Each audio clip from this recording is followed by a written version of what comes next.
तो आज हम बुद्धिस्ट फिलॉसफी के मतलब जो कोर प्रिंसिपल्स हैं उन्हें समझने की कोशिश करेंगे। जी। और ये सिर्फ फिलॉसफी नहीं बल्कि सेल्फ रियलाइजेशन का एक प्रैक्टिकल रास्ता क्या है इस पर भी बात करेंगे। बिल्कुल। हमारे पास जो सोर्सेज हैं उनमें बुद्ध की शिक्षाओं का एक सिस्टमैटिक ब्रेकडाउन है और साथ ही एक बौद्ध भिक्षु का बड़ा ही पर्सनल अकाउंट है, the monk's dharma, tasting life's sweetest strawberry. तो हमारा मिशन ये समझना है कि ये टीचिंग्स सिर्फ पुराने ग्रंथ नहीं बल्कि आज की जिंदगी में पीस और अवेयरनेस लाने का एक टूल कैसे हैं। सही। और शुरुआत में ही भिक्षु की एक बात ने मुझे एकदम पकड़ लिया।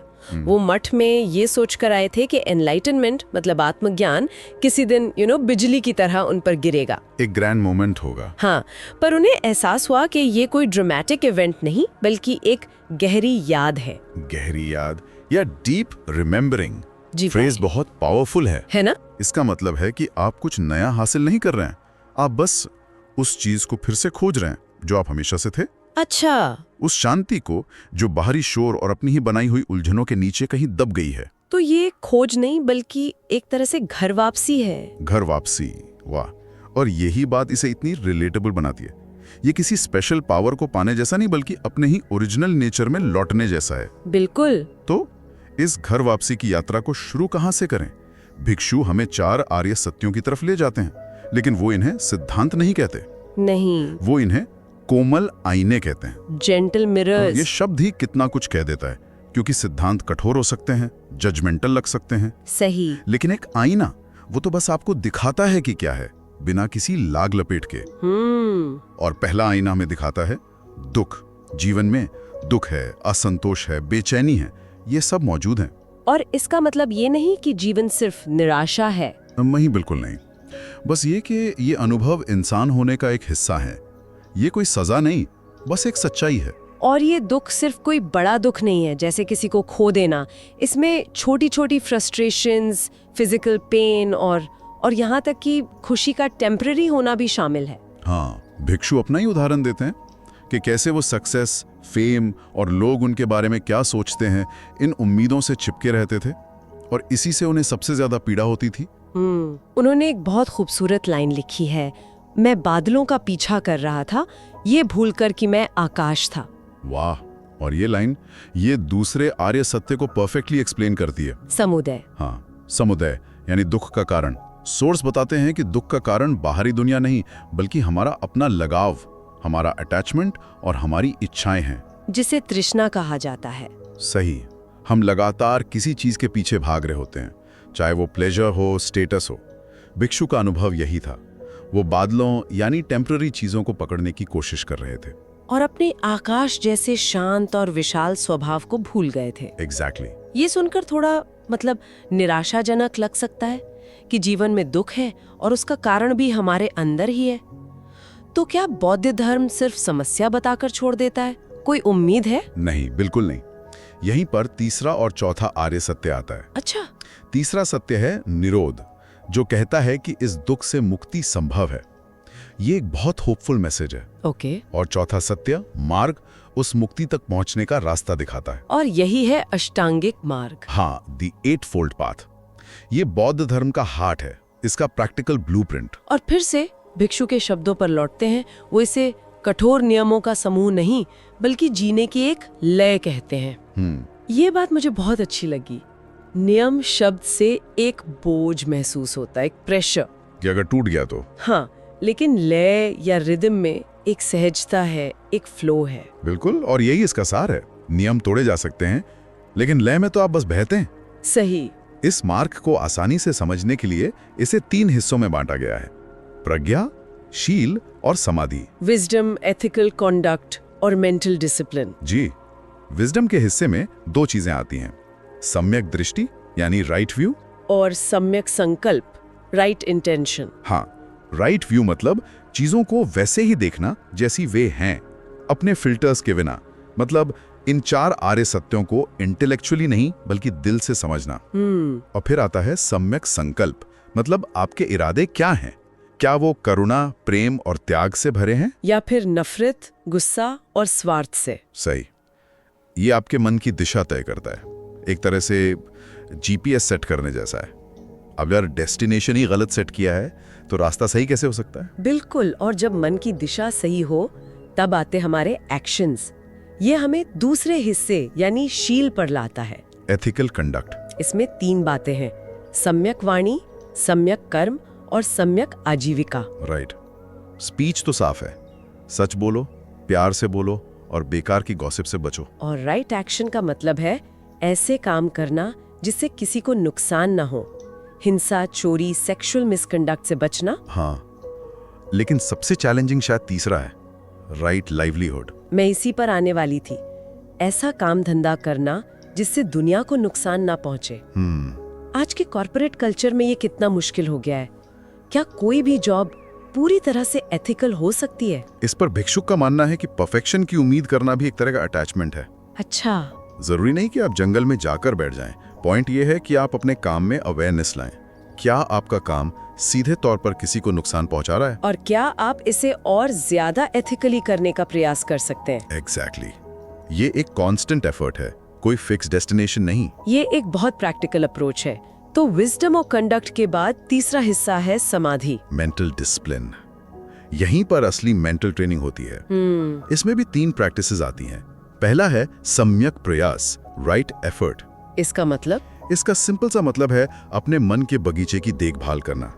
जो नेगेटिव थॉट्स हैं, जो खरपतवार की तरह हैं, उन्हें उगने से रोकना, और जो पॉजिटिव थॉट्स हैं उन्हें सींचना, फूलों की तरह। हाँ, फूलों की तरह उन्हें बढ़ाना। और फिर आता है सबसे फेमस एस्पेक्ट, सम्यक स्मृति, राइट माइंडफुलनेस, यानी प्रेजेंट मोमेंट में जीना, अपनी सांस पर ध्यान देना, अपने शरीर की सेंसेशंस को महसूस करना, अपने थॉट्स को देखना बिना उनमें बहे। और अंत में है सम्यक समाधि, राइट कंसंट्रेशन। ये माइंडफुलनेस का ही एक गहरा रूप है। यहाँ हम अपने मंकी माइंड को ट्रेन करते हैं। हाँ, मंकी माइंड। मेरा खुद का अनुभव है, जब आप ध्यान करने बैठते हैं तो अचानक याद आता है कि दूध लाना है, कल की मीटिंग की तैयारी करनी है। बिल्कुल होता है। वो मन सच में एक बंदर की तरह एक डाली से दूसरी डाली पर कूदता रहता है। हाँ। सम्यक समाधि उसी बंदर को धीरे धीरे शांत करने की कला है। जब मन शांत और फोकस्ड होता है तभी गहरी इंसाइट्स मिलती हैं। तो ये अष्टांगिक मार्ग एक पूरा फ्रेमवर्क देता है, लेकिन इस ट्रेनिंग के पीछे फंडामेंटल ट्रूथ्स क्या हैं? बुद्ध ने सिर्फ कैसे करें ये नहीं बताया, उन्होंने क्यों करें इसकी भी नींव रखी है ना? बिल्कुल। यहीं पर मध्यम मार्ग और 3 सार्वभौमिक सत्य जैसी बातें आती हैं। सही। मध्यम मार्ग या मिडिल वे तो बुद्ध के अपने अनुभव से आया। उन्होंने राजसी भोग विलास भी देखा और फिर कठोर तपस्या भी की, शरीर को सुखा दिया। हाँ, दोनों से उन्हें कुछ नहीं मिला। तब उन्होंने समझा कि रास्ता इन दोनों एक्सट्रीम्स के बीच में है, संतुलन में। और 3 सार्वभौमिक सत्य, वो रियलिटी का फाउंडेशन है। पहला, अनित्य, इम्पर्मानेंस। सब कुछ बदल रहा है, हर चीज, कुछ भी परमानेंट नहीं है। इस एक बात को अगर हम सच में इंटरनलाइज कर लें तो लाइफ की आधी प्रॉब्लम्स खत्म हो जाए। सही बात है। क्योंकि हमारा ज्यादातर दुख ही ऐसी बात से आता है कि हम चीजों को, लोगों को, सिचुएशंस को पकड़ कर रखना चाहते हैं, जबकि नेचर का नियम ही बदलाव है। एकदम। दूसरा सत्य है कर्म का नियम, मतलब इंटेंशन के साथ किया गया हर एक्शन एक रिजल्ट पैदा करेगा, कॉज एंड इफेक्ट। हाँ, ये कोई ऊपर बैठा भगवान का जजमेंट नहीं है, ये फिजिक्स के लॉ जैसा है। और तीसरा सिद्धांत जो शायद समझने में सबसे गहरा है वो है अनात्मा, नॉन सेल्फ। हाँ, ये थोड़ा ट्रिकी लगता है। इसका क्या मतलब है कि कोई आत्मा या सेल्फ नहीं है? इसका मतलब ये नहीं है कि आप मौजूद नहीं हैं। इसका मतलब है कि कोई एक परमानेंट अनचेंजिंग मैं या आत्मा जैसी चीज नहीं है। अच्छा। जिसे हम मैं कहते हैं वो असल में 5 चीजों का एक टेम्पररी कलेक्शन है। हमारा शरीर, हमारी भावनाएं, हमारी धारणाएं, हमारे मानसिक संस्कार और हमारी चेतना। और ये सब हर पल बदल रहे हैं। हर पल। इस आइडिया को समझने से मैं और मेरा का भाव कम होता है, जो सारे लगाव और दुख की जड़ है। वाह, इसे समझना वाकई लिबरेटिंग हो सकता है। हाँ, यह हमें खुद को बहुत ज्यादा सीरियसली लेने से बचाता है। और यहीं पे शायद वो कहानी आती है जो इन सारे एब्स्ट्रैक्ट आइडियाज को एक सिंपल पावरफुल इमेज में बांध देती है। स्ट्रॉबेरी की कहानी। हाँ, ये कहानी इन सब शिक्षाओं का सार है। तो भिक्षु बताते हैं कि उनके शिक्षक ने उन्हें ये कहानी सुनाई। एक आदमी खेत से गुजर रहा था कि अचानक एक बाघ उसके पीछे पड़ गया। ये है जीवन का पहला दुख, वो खतरा जो हमेशा मौजूद है।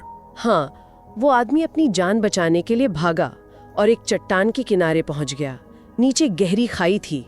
उसने देखा कि एक जंगली बेल नीचे लटक रही है, तो वो उसे पकड़कर लटक गया। एक टेम्पररी रिलीफ। बाघ से तो बच गया, लेकिन अब वो बीच में फंस गया है। एग्जैक्टली। और जब वो वहां लटका हुआ था, उसकी नजर 2 चूहों पर पड़ी, एक काला और एक सफेद। ओहो। और वो दोनों चूहे उसी बेल को कुतर रहे थे जिसे उसने पकड़ रखा था। यानी जिस सहारे पे लटका है वो भी जा रहा है। मौत अब निश्चित लग रही थी। ऊपर बाघ, नीचे खाई, और जो सहारा है वो भी खत्म हो रहा है। तभी उसकी नजर पास में उगी एक जंगली स्ट्रॉबेरी पर पड़ी। लॉल लॉल चमक रही थी। हाँ, ये एक बहुत ही ड्रामेटिक और होपलेस सिचुएशन है ना? बिल्कुल। लेकिन उस आदमी ने क्या किया? एक हाथ से बेल को कसकर पकड़े हुए उसने दूसरे हाथ से उस स्ट्रॉबेरी को तोड़ा और अपने मुंह में रख लिया। और भिक्षु कहते हैं वो उसके जीवन की सबसे मीठी स्ट्रॉबेरी थी। कमाल है। चलिए इस मेटाफोर को अनपैक करते हैं। बाघ तो साफ है, वो जीवन के खतरे हैं, हमारी मौत, बीमारियां, असफलताएं, वो सब जिन्हें हम अवॉइड करना चाहते हैं। जी। और वो बेल? वो शायद हमारा अटैचमेंट है, हमारा जॉब, हमारे रिश्ते, हमारी आइडेंटिटी, कोई भी चीज जिसे हम सिक्योरिटी के लिए कसकर पकड़े रहते हैं। बिल्कुल। और वो काले और सफेद चूहे? दिन और रात। हाँ, समय, टाइम, जो लगातार हमारी जीवन की बेल को कुतर रहा है। ये अनित्य का सिंबल है। ये याद दिलाता है कि हमारा ये सहारा परमानेंट नहीं है। सही। तो इस सारे डर, अनिश्चितता और खतरे के बीच वो स्ट्रॉबेरी क्या है? वो स्ट्रॉबेरी ही सब कुछ है। वो है द प्रेजेंट मोमेंट। अच्छा। वो छोटी सी खुशी, वो मिठास जो हर हाल में मौजूद है, अगर हम उसे देखने के लिए तैयार हों। तो कहानी का मैसेज ये है कि हम बाहरी परिस्थितियों को, बाघ को या चूहों को कंट्रोल नहीं कर सकते। नहीं कर सकते, लेकिन हमारे पास ये चॉइस हमेशा होती है कि हम प्रेजेंट मोमेंट की मिठास को चखें। उस आदमी ने भविष्य के डर और अतीत के सहारे पर फोकस करने के बजाय अभी के अनुभव को चुना। और उस एक पल में उसे डर नहीं, मिठास मिली। ये कमाल का नजरिया है। इसका मतलब है कि शांति या खुशी के लिए हालात के सुधरने का इंतजार करने की जरूरत नहीं है। बिल्कुल नहीं। वो यहीं इसी पल में मौजूद है, चाहे हमारी लाइफ में कितने भी बाघ पीछे पड़े हों या चूहे हमारी बेल कुतर रहे हों। यही तो माइंडफुलनेस का पूरा अभ्यास है। हम अक्सर सोचते हैं कि जब ये प्रॉब्लम सॉल्व हो जाएगी तब मैं रिलैक्स करूंगा, या जब मुझे वो प्रमोशन मिल जाएगा तब मैं खुश होऊंगा। हम हमेशा स्ट्रॉबेरी को इग्नोर करके बाघ और चूहों को देखते रहते हैं। सही बात है।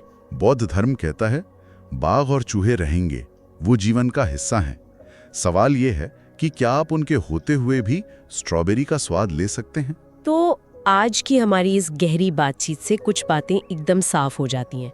पहली, कि ज्ञान की ये यात्रा कोई बड़ा इवेंट नहीं, बल्कि एक गहरी याद है। अपने शांत स्वभाव में वापस लौटना। दूसरी, कि बौद्ध धर्म का मार्ग नियमों का बोझ नहीं, बल्कि जीने की एक लय है जो हमें अवेयरनेस और कंपैशन की ओर ले जाती है। और तीसरी और सबसे जरूरी बात, जैसा कि स्ट्रॉबेरी की कहानी हमें सिखाती है कि मुश्किल से मुश्किल समय में भी प्रेजेंट मोमेंट में आनंद और शांति खोजना संभव है। ये चॉइस हमेशा हमारी होती है। हमेशा। बिल्कुल। भिक्षु अपने अनुभव को कुछ शब्दों में समेटते हैं जो हमारी चर्चा के लिए एक बेहतरीन अंत है। वो कहते हैं, शांति बाहर नहीं मिलती, वो हमेशा से आपके भीतर ही इंतजार कर रही है। और जाते जाते हम अपने लिसनर के लिए भिक्षु के ही कुछ सवाल छोड़ना चाहेंगे जिन पर वो सोच सकते हैं। कौन से बाघ आपका पीछा कर रहे हैं? आप किस बेल को कसकर पकड़े हुए हैं? और आप किन स्ट्रॉबेरीज को नजरअंदाज कर रहे हैं?